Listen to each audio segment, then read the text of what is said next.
We are trying our best. इस दुनिया में हजारों बच्चों के साथ ऐसा होता है। क्या चाहते तुम? अब आप भाइयों की मर्जी के बावजूद ऐसा होता है बेटा। तो मुझे तुमसे कोई बात नहीं करनी। तुम तो बहुत मजबूत थी। मेरे बेटे को कुछ नहीं होगा ना?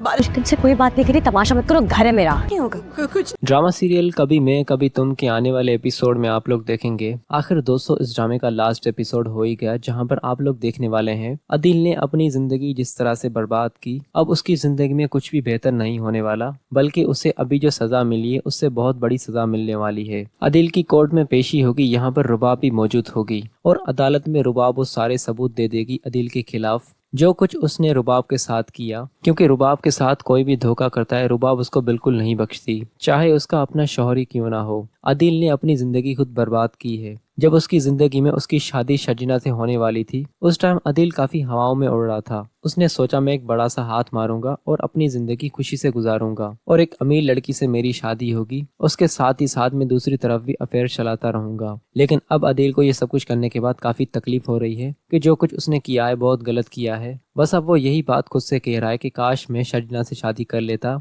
तो आज मेरे साथ ये जो कुछ हो रहा है ये ना होता। लेकिन अदिल जैसी सोच रखने वाले इंसान के साथ जो कुछ हो रहा है बिल्कुल सही हो रहा है। इंसान समझता है कि मैं किसी को धोखा देकर अपनी जिंदगी खुशी से गुजारूंगा, लेकिन ये उसकी बहुत बड़ी गलतफहमी होती है। कभी ना कभी उसे भी बहुत बड़ा नुकसान पहुंचता है और उस बड़े से नुकसान हो जाने के बाद वो कभी भी खुद को ठीक नहीं कर पाता। आखिर अदिल को अदालत में उम्र कैद की सजा सुनाई जाएगी और इस सजा से अदिल कभी भी खुद को आज़ाद नहीं कर सकता। जब अदिल को यह सजा सुनाई जाएगी तो अदिल को बहुत ज्यादा गुस्सा आएगा और वो गुस्से से रुबाब की तरफ देखेगा। अब तो अदिल के पास पछताने के सिवा कुछ भी नहीं बचा। जिस तरह से मुस्तफ़ा ने अपनी जिंदगी गुजारी उसी तरह अदिल भी अगर उसकी जैसी जिंदगी गुजारता तो आज वो मुस्तफ़ा की तरह अपनी खुद की मेहनत करके और अपनी जिंदगी को बहुत बेहतर बना लेता। लेकिन उसके दिल में पैसों को लेकर काफी लालच थी और उसने रुबाब की पूरी मिल्कियत को अपने नाम करवाने की बहुत कोशिश की, लेकिन वो ये भूल चुका था कि जिसकी मिल्कियत वो हथियाने जा रहा है वो भी कोई आम लड़की नहीं बल्कि बहुत तेज लड़की है। और आखिर रुबाब ने भी जो कुछ अदिल ने उसके ऊपर ज्यादतियां की उसने आकर उससे बदला ले ही लिया। इधर अदिल की जिंदगी बर्बाद हो गई